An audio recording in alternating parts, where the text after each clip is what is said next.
Hello students, स्वागत है आपका डिफेंस ट्यूटर की इस वीडियो में। आज की इस वीडियो में हम बात करेंगे कोस्ट गार्ड नाविक जीडी डीबी और यांत्रिक के लिए स्टेज 1 सेक्शन 1 साइंस के प्रैक्टिस सेट नंबर 38 को।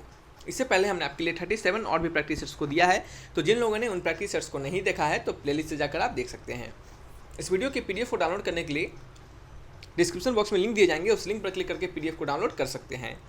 और आपको बता दें कि जीडी और डीबी एग्जामिनेशन के रिगार्डिंग आपके जो एग्जामिनेशन होंगे वो अभी जल्द से जल्द होने वाले हैं। सो आपको डेट पता चल चुका है, सो अपने मेहनत को बढ़ाइए। और आपकी एग्जामिनेशन को रिगार्डिंग हमने आपके लिए प्रैक्टिस टेस्ट को अरेंज किया है, free mock test, free practice test हमने अरेंज किया है, जिसके लिंक आपको डिस्क्रिप्शन बॉक्स में दिए गए हैं।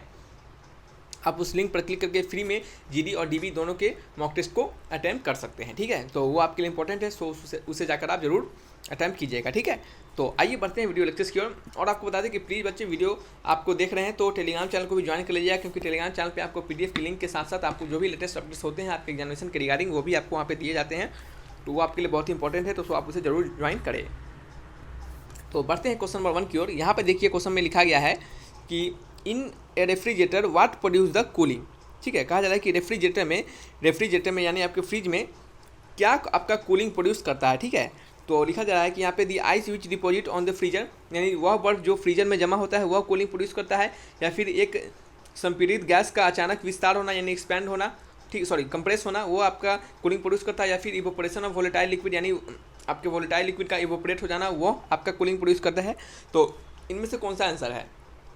तो देखिए, याद रखिएगा कि रेफ्रिजरेशन जो होता है उसको कूलिंग करने के लिए, ठीक है, रेफ्रिजरेशन के कूलिंग होने के लिए जो आपका कंप्रेशन और एक्सपेंशन, यानी क्या होता है कि जैसे रेफ्रिजरेंट गैस होता है, जैसे कि आपको पता है कि CFC जो होता है वो हम रेफ्रिजरेटर में यूज करते हैं। तो जो आपका रेफ्रिजरेंट गैस होता है वो क्या होता है, कंप्रेस होता है और एक्सपैंड होता है। दोनों कंडीशन जब होते हैं क्या होता है, तभी आपका क्या होता है, रेफ्रिजरेटर जो होता है आपका, फ्रीजर जो होता है आपका, रेफ्रिजरेटर जो होता है वो क्या होता है आपका, कूल हो पाता है, ठीक है। आपको बता दें कि जब रेफ्रिजरेंट गैस जो होता है वो जब एक्सपैंड होता है तो क्या होता है, वो हीट को बाहर निकलता है। जब हीट को बाहर निकलता है तो हमारा क्या होता है, कूल होता है। फिर क्या होता है, सडनली जब वो क्या होता है, जब एक्सपैंड होता है यानी फैलता है गैस, ठीक है, तो क्या करता है, हीट को एब्जॉर्ब करता है। तो इसी तरह कभी निकलता है कभी एब्जॉर्ब करता है, इसी तरह क्या होता है उसका फेनोमेना चलता रहता है। तो इनमें से कोई ऐसा ऑप्शन जो प्रॉपर नहीं है जो कि हमें एग्जैक्ट तरीके से बता रहा होता है। आंसर क्या हो जाएगा आपका, नन ऑफ दी हो जाएगा, ठीक है। वो क्या करता है, एक्सपैंड एंड कंप्रेस, ठीक है, बोथ करता है, बोथ, ठीक है।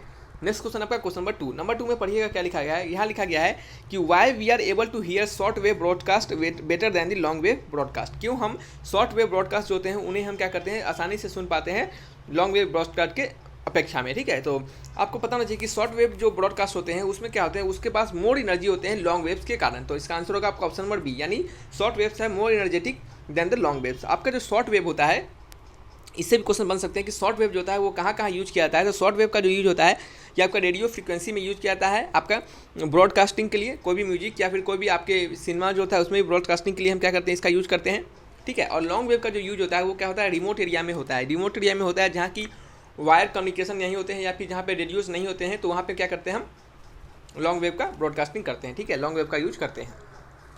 नेक्स्ट क्वेश्चन आपका क्वेश्चन नंबर क्या है, 3 में पढ़िए क्या लिखा गया है। लिखा गया है कि which of the following is a non renewable source of energy. तो ये बहुत ही सिंपल सा क्वेश्चन है कि non renewable source of energy इनमें से कौन सा है। तो सिंपल सी बात है, नॉन रिन्यूएबल सोर्स आपका कोल है, क्योंकि कोल को एक बार जला दीजिएगा तो दोबारा तो बनेगा नहीं, तो क्या हो गया आपका, ये non renewable source of energy होता है। नेक्स्ट क्वेश्चन आपका क्वेश्चन नंबर क्या है, 4 में लिखा जा रहा है कि solar energy is converted into chemical energy during. Solar energy जो होता है वो केमिकल एनर्जी में कब कन्वर्ट होता है, ट्रांसपिरेशन में, फोटोसिंथेसिस में, डिफ्यूजन में, ओस्मोसिस में। तो फोटो जो आपका सोलर एनर्जी जो होता है वो आपके कन्वर्ट होता है केमिकल एनर्जी में ड्यूरिंग फोटोसिंथेसिस, ठीक है। फोटोसिंथेसिस यानी प्लांट जो होता है सोलर से एनर्जी लेता है और क्या करता है, आपका केमिकल के रूप में अपने खाना को बनाता है, ठीक है। आपने पढ़ा होगा ये, आपने 10th से पहले ही या फिर 8th 9th 10th में भी आपने बायो में पढ़ा होगा, ठीक है। तो इसका आंसर क्या होता है, फोटोसिंथेसिस, यानी फोटोसिंथेसिस जो होता है वो क्या होता है, सोलर एनर्जी से कन्वर्ट करके क्या होता है, केमिकल एनर्जी में बदल जाता है। नेक्स्ट क्वेश्चन आपका क्वेश्चन नंबर 5 यहाँ पर लिखा है कि टर्म इक्विनॉक्स मीन्स, जो टर्म इक्विनॉक्स होता है वो क्या होता है, ठीक है। तो ये बहुत ही सिंपल सी बात है कि ये क्या होता है, एक आपका टर्म है जो कि आपको याद रखने वाली बातें हैं। तो जो इक्विनॉक्स होता है उसे हम क्या कहते हैं, जब आपका डे और नाइट जो क्या होता है इक्वल ड्यूरेशन का हो जाता है, इक्वल समय का हो जाता है, तब उसे क्या कहते हैं, हम इक्विनॉक्स कहते हैं। क्या कहते हैं, इक्विनॉक्स कहते हैं, ठीक है। तो इसका आंसर क्या हो गया आपका, when day and night are equal duration, ठीक है। ये जो आपका इक्विनॉक्स है, EQUINOX, ये जो इक्विनॉक्स है ये कैसा है, आपका लेटिन वर्ड है, क्या है, लेटिन, LATIN, लेटिन वर्ड है, जिसमें कि जो AEQUS ये जो है AQUS ये क्या है आपका, इसका मतलब होता है इक्वल, एंड जो आपका नॉक्स होता है NOx, इसका मतलब क्या होता है नाइट। ठीक है, तो आप इस तरीके से याद रख सकते हैं। यानी जब आपका डे और नाइट क्या होते हैं इक्वल हो जाते हैं तो हम उसे क्या कहते हैं एक्विनोक्स कहते हैं। क्या कहते हैं एक्विनोक्स कहते हैं। चलिए नेक्स्ट क्वेश्चन की ओर बढ़ते हैं। क्वेश्चन नंबर क्या है हमारा 6 नंबर। क्या है 6 नंबर, ठीक है। 6 नंबर में लिखा जा रहा है कि which of the following part of sunlight makes the solar cooker hot. ठीक है, कहा जा रहा है कि कौन से सनलाइट का जो पार्ट होता है जो कि सोलर कुकर को क्या करता है हॉट बनाता है। सोलर कुकर को क्या बनाता है आपका हॉट बनाता है। ठीक है, तो बताइए इसका आंसर क्या होगा। तो जो सन जो होते हैं सनलाइट का जो इंफ्रारेड रेड होते हैं, इंफ्रारेड जो रेज होता है उसके कारण क्या होता है आपका जो सोलर कुकर होता है वो क्या होता है हॉट होता है और इस कारण से हम क्या करते हैं उससे खाना बना पाते हैं। जैसे आपने देखा होगा कि जो सोलर कुकर से बेस्ड आपके सोलर ओवन भी आते हैं, ठीक है, जिस पे आप खाना बनाते हैं, तो ये क्या होते हैं ये सब आपकी सन एनर्जी पे ही बेस्ट होते हैं। यानी सन एनर्जी का जो इंफ्रारेड होता है उससे क्या किया जाता है उसको संचालित किया जाता है, यानी उससे उसको रन किया जाता है और जैसे इंफ्रारेड उस पर पड़ता है तो सन का, तो वो क्या होता है आपका गर्म होने लगता है धीरे धीरे। ठीक है, ये टाइम टेकन प्रोसेस होता है, ऐसा नहीं कि रख दिए जट से गर्म हो गया तो थोड़ा सा समय लगता है। तो इसका आंसर क्या होता है आपका इंफ्रारेड जो होता है उसी कारण से आपका क्या होता है सोलर कुकर गर्म हो पाता है। ठीक है, चलिए नेक्स्ट क्वेश्चन की ओर बढ़ते हैं। क्वेश्चन नंबर क्या है हमारा क्वेश्चन नंबर क्या है 7th। क्वेश्चन नंबर क्या है आपका 7th है। पढ़िए क्या लिखा जा रहा है 7th नंबर में। The velocity time graph a particle is represented by v is equal to m into T plus C. जो वेलोसिटी टाइम ग्राफ है किसी पार्टिकल का वो कितना दिया जा रहा है v equal to m into T plus C दिया जा रहा है। तो कहा जा रहा है कि देन द पार्टिकल मूविंग, तो पार्टिकल किससे मूव कर रहा होगा, कांस्टेंट स्पीड से, कांस्टेंट वेलोसिटी से, कांस्टेंट एक्सेलरेशन से या फिर वेराइंग एक्सेलरेशन से। ठीक है, तो सबसे पहले तो यहाँ पे पता होना चाहिए कि कांस्टेंट एक्सेलरेशन से तो कांस्टेंट स्पीड से या फिर कांस्टेंट वेलोसिटी तो हम नहीं कह सकते क्योंकि यहाँ पे क्या है टाइम डिपेंडेंसी है।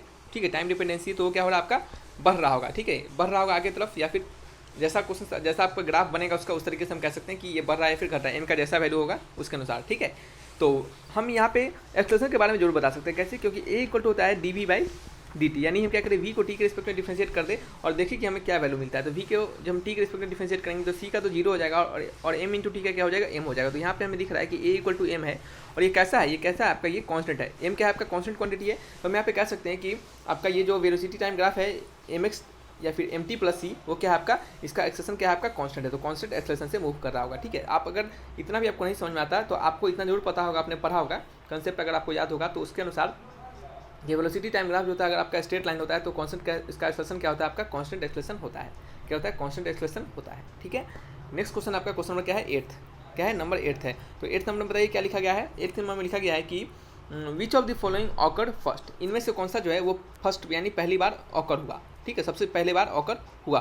तो पहला को पढ़िएगा, पहला पढ़िए क्या लिखा गया है कि Albert Einstein produce the general theory of relativity या फिर Max Planck unrevealed the quantum theory. यानी क्या कहने का मतलब है कि आइंस्टाइन जो थे वो सबसे पहले थ्योरी ऑफ रिलेटिविटी दिए थे या फिर मैक्स प्लैंक सबसे पहले क्वांटम थ्योरी दिए थे या फिर आपका Guglielmo Marconi sent out first wireless signal या फिर ग्यूलिलियो मार्कोनी जो है वो फर्स्ट वायरलेस सिग्नल के बारे में बताए थे, वो फर्स्ट वायरलेस सिग्नल्स भेजे थे या फिर राइट ब्रदर्स थे वो सक्सेसफुली पहली बार एयरक्राफ्ट उड़ा दिए थे। तो इनमें से सबसे पहला काम कौन सा हुआ है। तो सबसे पहला काम जो हुआ है वो क्या है आपका ऑप्शन नंबर 3 यानी क्या है Guglielmo Marconi send out the first wireless signal. ठीक है, ग्यूलिलियो मार्कोनी जो थे वो पहले वायरलेस सिग्नल को सबसे पहले भेजे थे, उसके बाद में ये सभी क्या हुए फेनोमेना और अदर साइंटिस्ट के द्वारा किया गया है। ठीक है, बढ़ते हैं नेक्स्ट क्वेश्चन नंबर 9th को। 9th नंबर में लिखा जा रहा है कि अ पैसेंजर स्टैंडिंग इन बस इज थ्रोन आउटवर्ड। एक पैसेंजर जो बस में खड़ा रहता है वो आगे की तरफ फेंका जाता है। कब, जब बस क्या करता है सडनली ब्रेक करता है या फिर बस सडनली टर्न करता है या फिर बस सडनली स्टॉप करता है। ठीक है, ऐसा क्यों होता है। तो ये सिंपल सी बात है, ये आपने बहुत जगह पढ़ा होगा। ये जो होता है आपके प्रॉपर्टी ऑफ इनर्शिया के कारण होता है। इनर्शिया हमें क्या बताता है, इनर्शिया हमें बताता है कि कोई भी ऑब्जेक्ट या फिर कोई भी वस्तु आपका जब रेस्ट में रहता है तो वो रेस्ट में ही रहना चाहता है और मोशन में रहता है तो मोशन में ही रहना चाहता है। ठीक है, तो अगर उसमें हम क्या कह रहे हैं जब तक कोई एक्सटर्नल फोर्स नहीं लगाएं तब तक वो क्या करता है किसी भी अपने स्टेट ऑफ मोशन को चेंज नहीं करना चाहता है। तो यहाँ पे जब आदमी क्या होता है जब बस पे खड़ा रहता है तो वो क्या होता है रेस्ट में रहता है, तो वो उसका बॉडी हमेशा चाहता है कि वो रेस्ट में ही रहे। तो जैसे ही आपका एक्सटर्नल फोर्स यानी जो मोशन लगता है, जैसे ही एक्स्ट्रा मोशन लगता है तो वो क्या होता है बॉडी आपका जस्ट से आगे की तरफ पुल हो जाता है। ठीक है, तो ये क्या होता है इनर्शिया ऑफ मोशन के कारण होता है। तो आंसर क्या हो गया ऑप्शन नंबर 2 हो गया। नेक्स्ट क्वेश्चन आपका क्वेश्चन नंबर क्या है 10th नंबर 10th में लिखा जा रहा है कि when pressure is increase the melting point of ice. तो प्रेशर जब इंक्रीज होता है तो मेल्टिंग पॉइंट ऑफ आइस क्या होगा, आपसे यह पूछा जा रहा है। तो ये आपको पता होना चाहिए कि जब प्रेशर जो होता है वो इन्वर्सली प्रोपोर्शनल होता है किसके मेल्टिंग पॉइंट के। तो इस रिलेशन से भी आप समझ सकते हैं कि प्रेशर अगर बढ़ता है हमारा अगर तो मेल्टिंग पॉइंट क्या होगा आपका घटेगा। प्रेशर अगर बढ़ता है, प्रेशर अगर क्या होगा बढ़ेगा तो मेल्टिंग पॉइंट होगा घटेगा। ठीक है, तो यहाँ पे आप समझ सकते हैं कि ये क्या है, इन्वर्सली रिलेशन है। और इसको थोड़ा सा और अगर अच्छे से हम आपको समझा दें, ठीक है, अगर हम क्या करें, इसको थोड़ा सा अगर अच्छे से समझा दें तो आपको बता दें कि जब भी हम किसी भी आपके लिक्विड्स के क्या करते हैं, प्रेशर को बढ़ाते हैं, जब हम क्या करते हैं प्रेशर को बढ़ाते हैं तो क्या होता है, वो जो आपका लिक्विड होता है, क्या होता है, वो जो आपका लिक्विड होता है, ठीक है, यहाँ पे मेल्टिंग पॉइंट के बारे में कहा जा रहा है। तो एक्चुअल में यहाँ पे लिक्विड नहीं लेंगे, हम क्या लेंगे, सॉलिड को लेंगे, तो यानी आइस को लेंगे। तो जब हम क्या करेंगे, जब प्रेशर को हम बढ़ाएंगे, किसके, आइस के प्रेशर को हम बढ़ाएंगे, तो आइस वाटर जो सिस्टम होगा वो क्या चाहेगा आपका, वो ट्राई करेगा क्या करना, अपने आप को क्या करना, स्मॉलर वॉल्यूम में कंप्रेस करना चाहेगा, क्या करेगा, अपने आप को स्मॉलर वॉल्यूम में करना चाहेगा। ठीक है, तो जैसे ही हम आइस के प्रेशर को बढ़ाएं, ठीक है, तो वो जो आपका लिक्विड वाटर सिस्टम है, सॉरी जो आइस वाटर सिस्टम है, वो क्या चाहेगा आपका, वो अपने आप को पहले वाले स्टेट को गेन करना चाहेगा। और पहले वाले स्टेट को जैसे ही गेन करना चाहेगा तो वो कोशिश करेगा कि अपने वॉल्यूम को क्या करे, छोटा कर ले, वो अपने वॉल्यूम को छोटा कर ले। जब आपको वो अपने वॉल्यूम को अगर छोटा करना चाहेगा, ठीक है, तो अपने वॉल्यूम को क्या करना पड़ेगा, छोटा करना चाहेगा। तो आपको पता होगा कि जो लिक्विड और जो सॉलिड दोनों में जो वॉल्यूम होता है वो क्या करेगा, लिक्विड का क्या होता है, कम हो जाता है। ठीक है, लिक्विड का करता है वो कम वॉल्यूम लेता है, तो क्या होगा, आपको जल्दी से लिक्विड में कन्वर्ट करना चाहेगा, तो जल्दी से लिक्विड में कन्वर्ट होना चाहेगा, तो क्या होगा, उसका मेल्टिंग पॉइंट घट जाएगा, ताकि क्या हो, जल्दी से वो लिक्विड में कन्वर्ट हो जाए और उसका प्रेशर क्या हो जाए, कम हो जाए। ठीक है, फिर से सुनिएगा, कहा जा रहा है कि अगर प्रेशर बढ़ा दे हम तो मेल्टिंग पॉइंट ऑफ आइस क्या होगा, अगर आइस का प्रेशर बढ़ा दें तो मेल्टिंग पॉइंट ऑफ आइस क्या होगा। तो देखिए, अगर हम आइस के प्रेशर को बढ़ाते हैं तो आइस वाटर जो सिस्टम होगा उस समय वो क्या चाहेगा कि अपने आप को फिर से क्या करना, कम प्रेशर पर लाना, यानी अपने पहले स्टेट को गेन करना चाहेगा। ठीक है, स्वाभाविक सी बात है। तो उस पहले स्टेट को गेन करने के लिए वो क्या करेगा, अपने वॉल्यूम को कम करेगा, अपने वॉल्यूम को क्या करेगा, कम करेगा। तो जैसे ही अपने वॉल्यूम को कम करेगा तो आपका वॉल्यूम सॉलिड और लिक्विड में किसका वॉल्यूम कम होता है, तो सॉलिड और लिक्विड में आपका लिक्विड का वॉल्यूम कम होगा। तो कोशिश करेगा कि क्या करेगा, जल्दी से वो लिक्विड फॉर्म में आ जाए, जल्दी से वो लिक्विड फॉर्म में आ जाए। तो जल्दी से लिक्विड फॉर्म में आने के लिए क्या करेगा, उसका मेल्टिंग पॉइंट को घटा देगा, ताकि क्या हो, कम मेल्टिंग पॉइंट पे ही, यानी कम टेम्परेचर पे ही जल्दी से क्या करे, वो मेल्ट हो जाए। ठीक है, ताकि वो वॉल्यूम उसका बढ़ जाए, सॉरी उसका क्या हो जाए, वॉल्यूम आपका घट जाए, और वॉल्यूम जैसे ही घटे तो क्या करे, वो अपने प्रेशर को क्या करे, कम कर सके।